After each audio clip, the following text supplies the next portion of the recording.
YouTube channel அன்பர்களுக்கு வணக்கம். நேற்று சாயந்தரம் மார்க்கெட்டுக்கு போயிருந்தேன். அப்போது மீன் ஃப்ரெஷ்ஷாக இறங்கிட்டு இருந்தது. சரி பரவாயில்ல, கம்மி விலை தானே அப்படின்னு சொல்லிவிட்டு ஒரு 1/2 கிலோ மீன் வாங்கினேன்.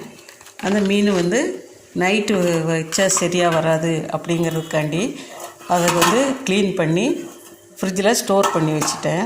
இந்த ஸ்டோர் பண்ணி வச்சது தாங்க இது. அப்படியே மீனும் சேர்ந்து ஐஸ் ஆன மாதிரியே இருக்குது. நம்ம இது மாதிரி வச்சுருந்தோன்னா ஒரு 4-5 நாள் கூட அப்படியே வச்சுருக்கலாம் தான். இந்த மீனை அப்படியே தண்ணியில் போட்டிருந்து ஒரு 1/2 மணி நேரம் ஆன உடனே இது பழைய நிலைமைக்கு வந்துடும். இப்போ நான் ஒரு முறை கழுவி இதை எடுத்துக்க போகிறேன். இந்த மீனுக்கு பேர் ராமப்பாறை அப்படின்னு சொல்லுவாங்க. இந்த மீனுடைய தலையை பிச்சுட்டு தாங்க நான் குழம்பு வைக்க போகிறேன். இந்த குழம்பு வைக்கிறது எப்படின்னு பார்க்கலாம். அதுக்கு சின்ன தேங்காயில் உள்ள ஒரு மூடி தான், ஒரு 1/2 மூடி தேங்காய் எடுத்திருக்கேன். அது கூட 10 சின்ன வெங்காயம் எடுத்திருக்கேன். அதை இப்படி குறுக்கால நறுக்கி வச்சுருக்கேன். அதை பல்ஸ் பண்ணி போடுறதுக்காண்டி தான். அதிகம் புளிப்பு இல்லாத மாங்காயாக ஒரு சின்ன மாங்காய் எடுத்து அதையும் நறுக்கி வச்சுருக்கேன். அதுக்கு கூட கரைக்கிறதுக்கு கொஞ்சம் புளி, கொஞ்சமாக தான் புளி எடுத்திருக்கேன். அதை வெந்நீரில் ஊற வச்சுருக்கேன். இப்போ அடுத்து அதுக்கு உண்டான சேர்வகை என்னென்னு பார்ப்போம். ஒரு மண்சட்டியில் மஞ்சத்தூள் போடுதேன்.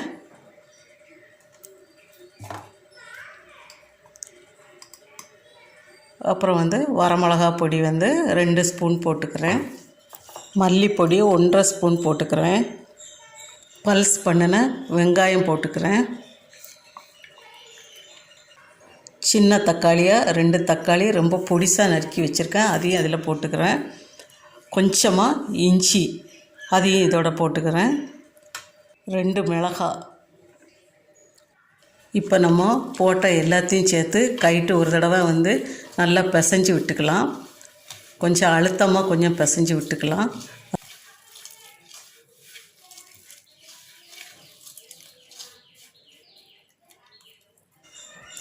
கரைச்சி வச்சுருக்க புளியும் இது கூட விட்டுக்கிடுவோம். அரைச்சி வச்சுருக்க தேங்காயும் இதில் போட்டுக்கலாம். ஒரு சின்ன முருங்கைக்காய் துண்டு துண்டாக நறுக்குனது, மாங்காய் அதையும் போட்டாச்சு. இப்போ இந்த மீனுக்கு போடக்கூடிய சேர்வகை எல்லாமே சேர்த்தாச்சு. இப்போ கையை வச்சு ஒரு முறை நல்லா கலக்கி விட்டுக்கலாம். இப்போ தேவையான தண்ணி எல்லாமே இப்போவே நம்ம ஊற்றிடணும். குழம்பு கொதிச்சிட்டு இருக்கும்போது இடையிடையே தண்ணி ஊற்றக்கூடாது.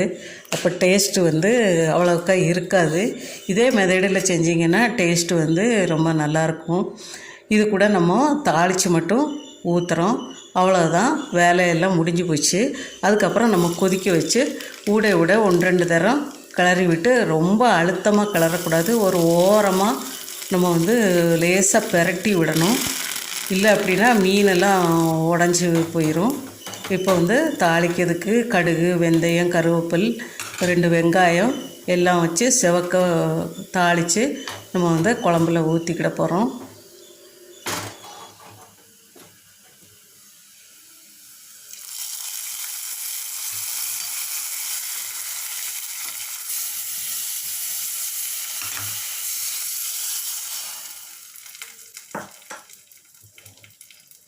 தாளித்து விட்டாச்சு. இந்த குழம்புக்கு தேவையான உப்பு போட்டுக்கலாம். 1/2 ஸ்பூன் ஜீரகப்பொடி போடுதோம். இதுக்கப்புறம் மீன் மட்டும் போட்டால் போகிறோம். நம்ம குழம்புக்கு உண்டான கலவை எல்லாமே சேர்ந்துடும். அதுக்கப்புறம் நல்லா கொதிக்க வச்சு இறக்கிக்கிட வேண்டியது தான். மீனையுமே போட்டாச்சு.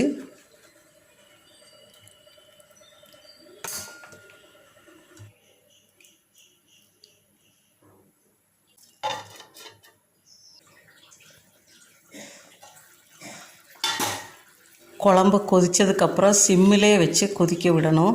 இல்லைன்னா அடியில் பிடிச்சிரும், மீனும் உடஞ்சிரும்.